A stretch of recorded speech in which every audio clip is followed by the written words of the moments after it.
Hello, welcome to the Tim Booker channel. Wishing you a pleasant listening experience. Today, the book I'll be interpreting for you is Emotional Intelligence, with the subtitle, Why Emotional Quotient Matters More Than IQ. A study was conducted in Illinois, USA, where researchers selected over 80 high-achieving students from multiple high schools. They found that, after 10 years of graduation, less than a quarter of them remained at the top of their careers. Similar findings were observed in investigations of Ivy League schools.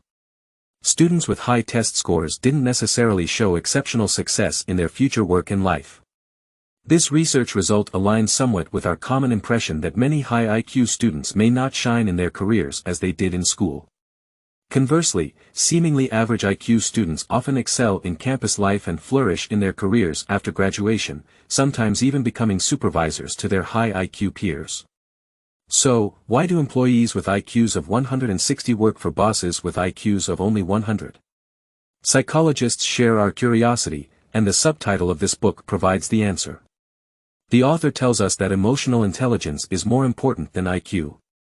The author of Emotional Intelligence is Professor Daniel Goleman, a PhD in psychology from Harvard University who has received the Lifetime Achievement Award from the American Psychological Association. However, this book is not an esoteric academic theory, it is highly popular among general readers.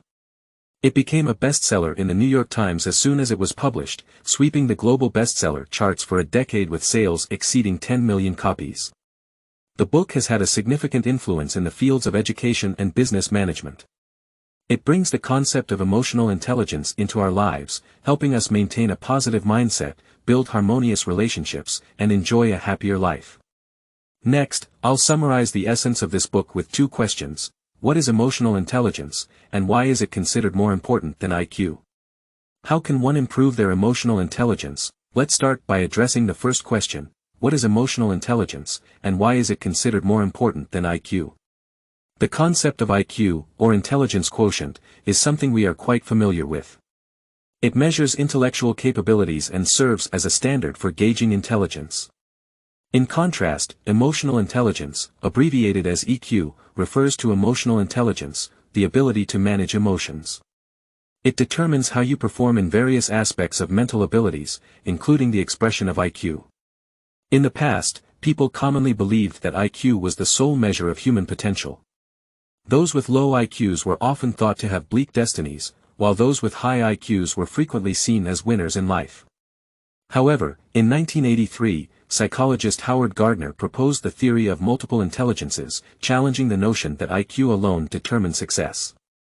Gardner argued that success depended on a combination of various abilities, including the ability to manage emotions.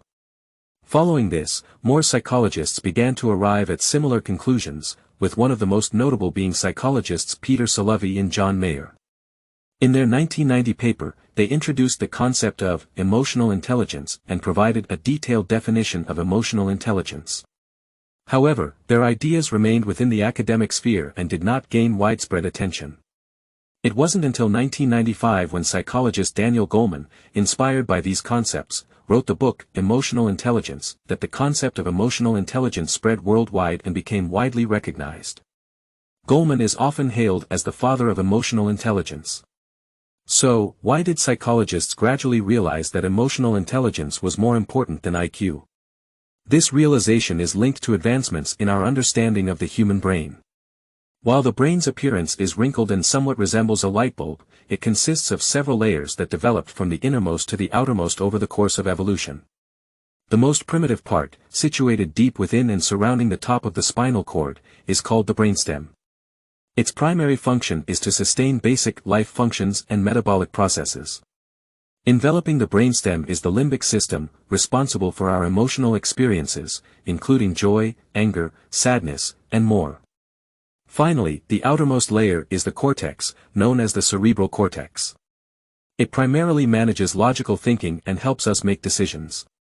Before the early 1990s, scientists believed that signals from the external world were transmitted from the outer cortex to the inner limbic system, involving rational assessment before emotional judgment. However, neuroscientist Joseph Ledoux introduced a new perspective. He found that, although most signals followed the traditional route from the cortex to the limbic system, a small portion of primal signals took a quicker path, transmitting directly to the limbic system.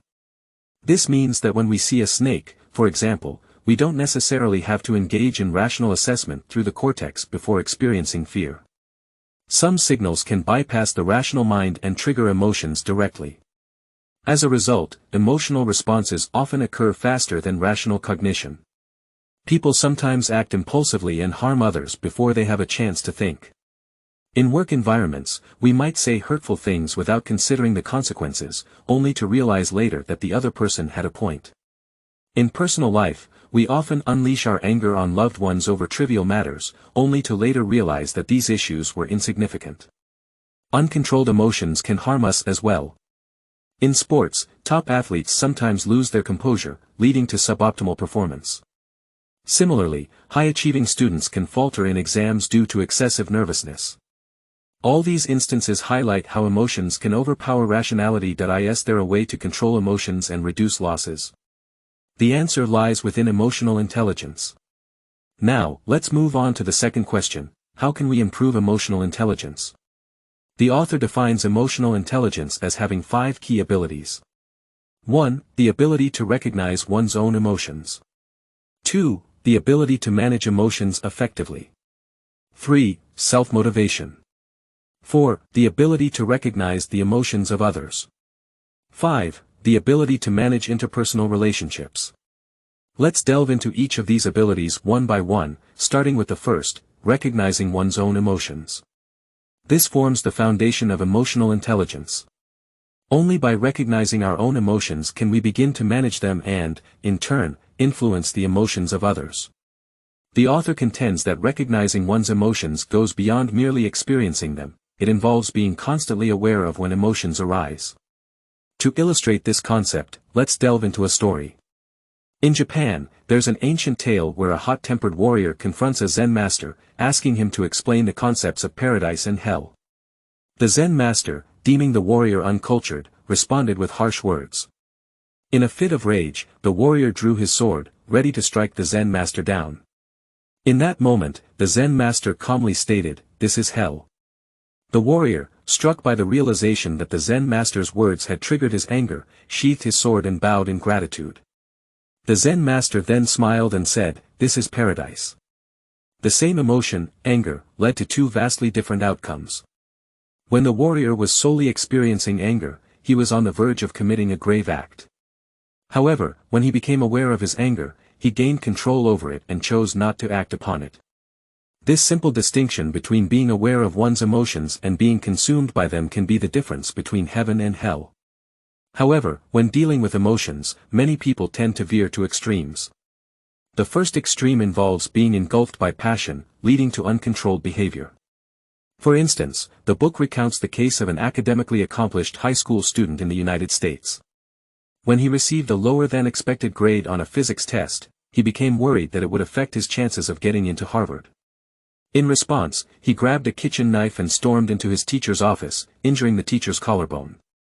This is a classic example of being overwhelmed by anger due to a lack of awareness of one's emotions, resulting in uncontrolled actions.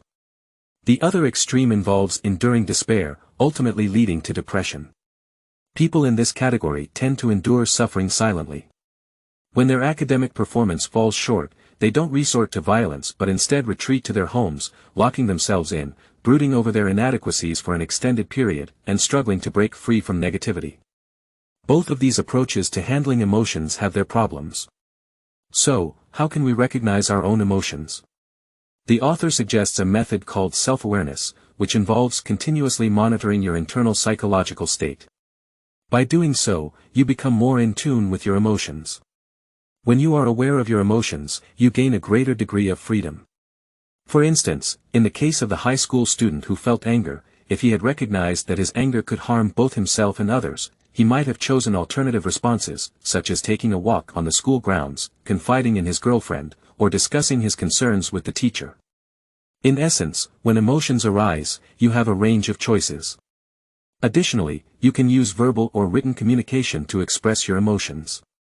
For instance, when feeling anger, try acknowledging it calmly by saying, "I am feeling really angry right now."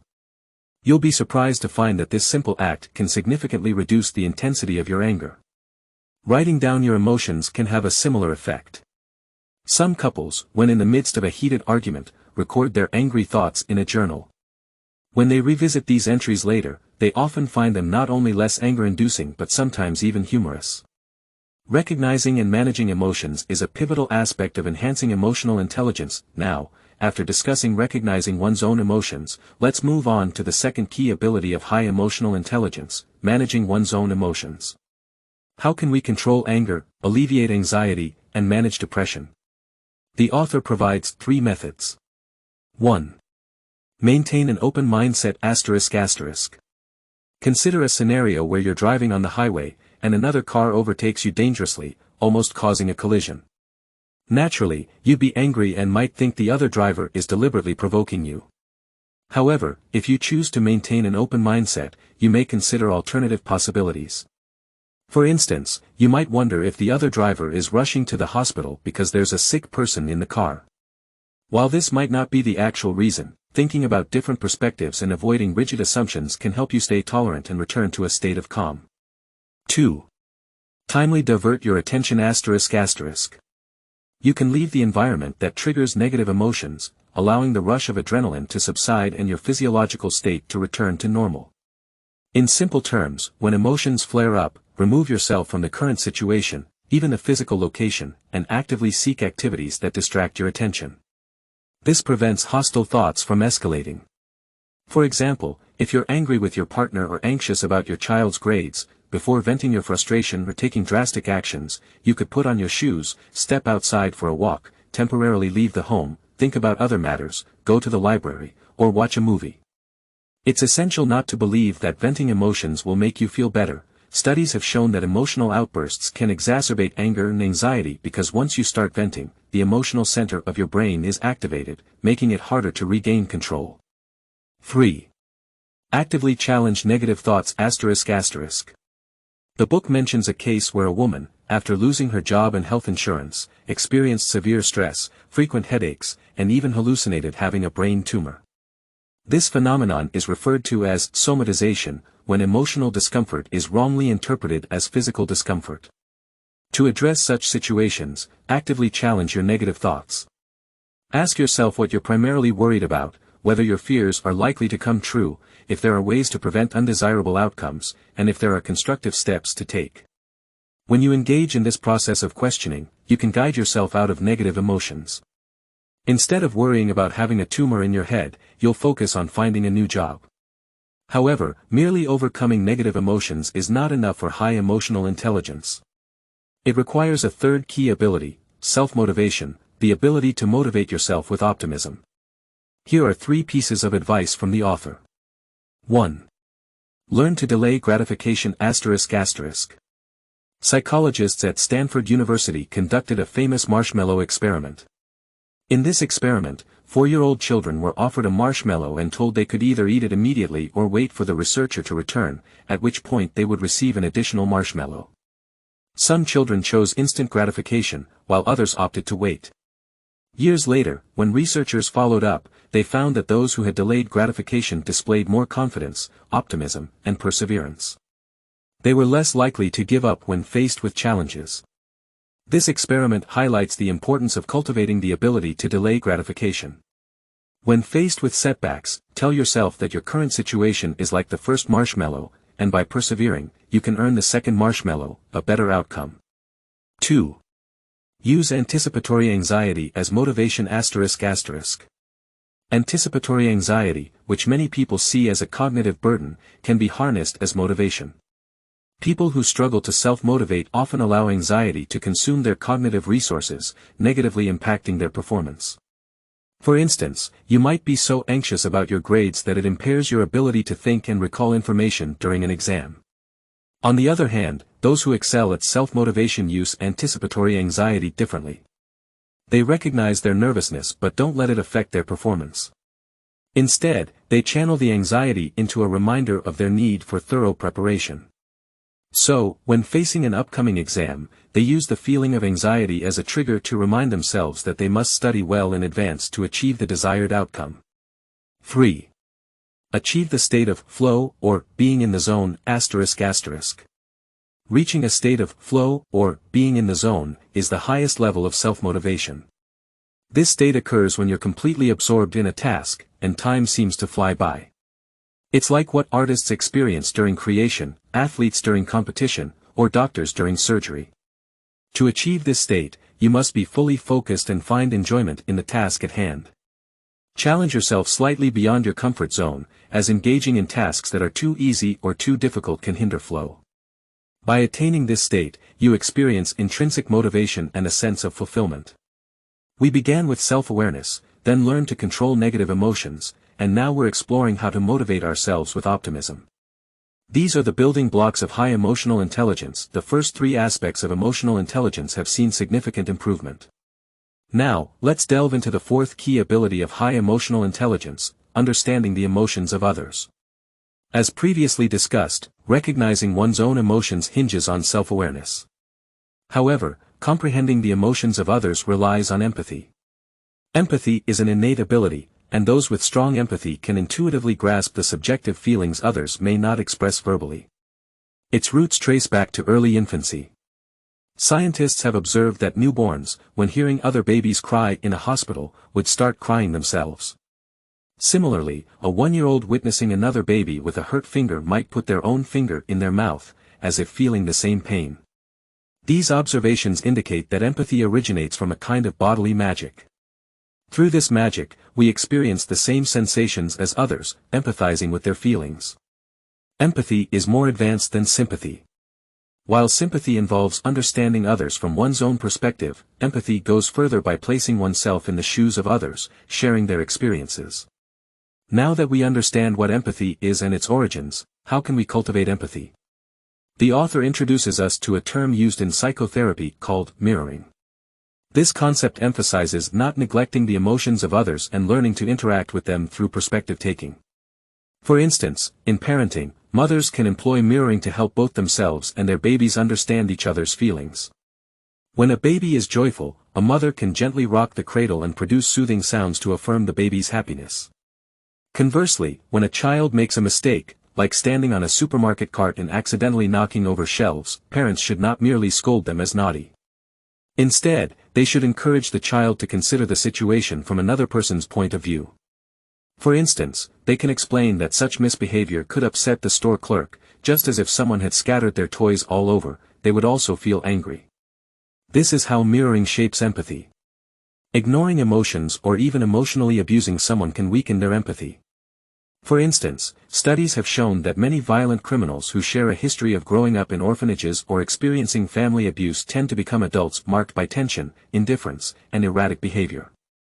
The author shares a real-life story in the book to illustrate how empathy can influence the emotions of others.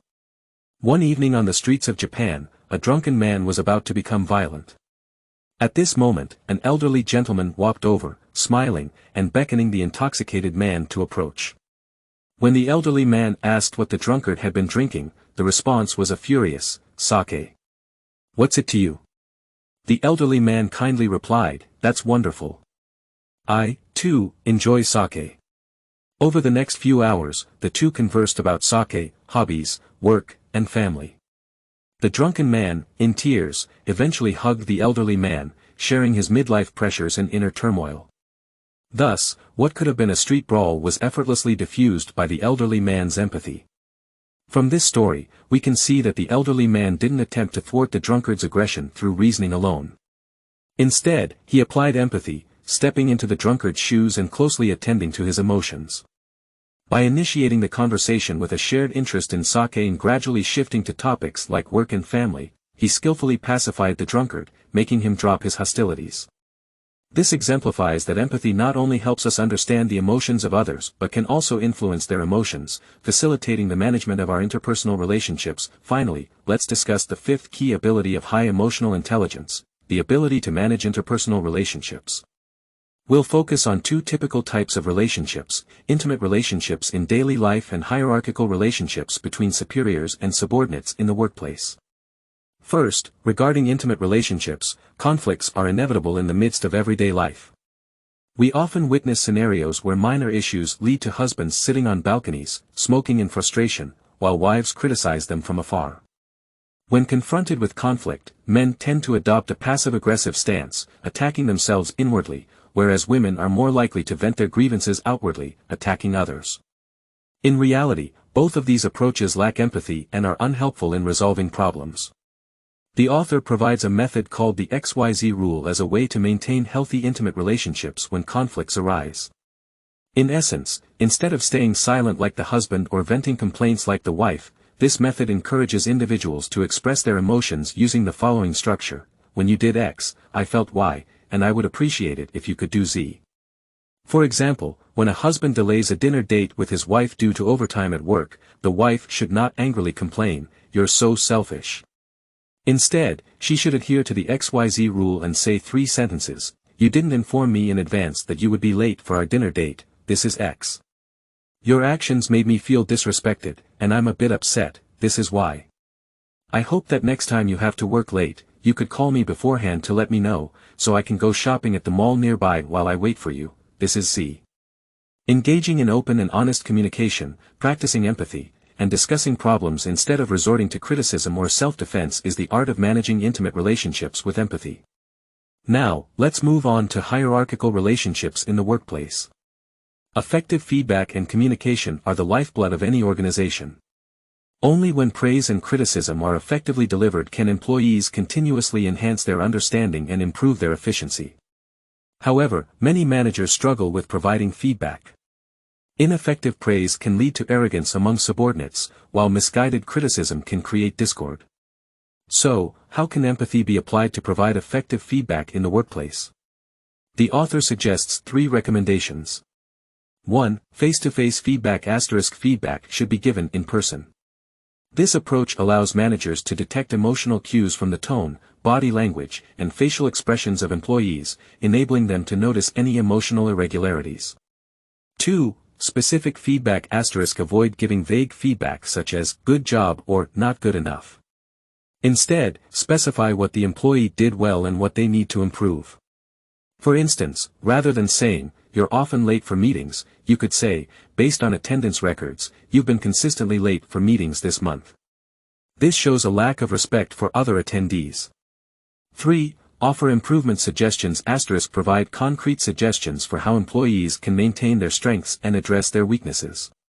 For example, for an employee who consistently arrives early to work, you could say, "I've noticed your punctuality, which is very efficient. I suggest sharing your time management techniques with your colleagues." To summarize, effective praise and criticism require 3 criteria: being in person, being specific, and offering solutions. This approach helps better understand employees' emotions and assists them in making targeted improvements. In conclusion, the main content of this book on emotional intelligence has been covered. To recap, we introduced the concept's historical development and theoretical foundation, emphasizing the connection to our brain's physiological structure. In many instances, the emotional brain's edge cortex receives signals before the rational cortex, leading to clouded judgment under the influence of emotions. To manage emotions effectively, developing high emotional intelligence is crucial. Next, we discussed how to enhance emotional intelligence by improving 5 key abilities: self-awareness, emotional management, self-motivation, empathy, and relationship management. Through honing these abilities, we can not only manage our emotions but also the emotions of others, becoming truly emotionally intelligent individuals. If intelligence quotient, IQ, measures a person's potential, emotional intelligence, EQ, determines the direction that potential takes. To this day, the concept of emotional intelligence has become deeply ingrained in our culture, and nurturing high EQ has become a mandatory life lesson. We hope that today's discussion has helped you understand emotional intelligence better, leading to an improved life and greater success in the future. This concludes our discussion of the book on emotional intelligence. Congratulations on completing another book. We appreciate your support and attention. Please subscribe to the Tim Booker channel, like, and share this valuable knowledge with your friends. Let's combine wisdom with practice to achieve our financial goals and create a better future. Thank you, everyone, and goodbye.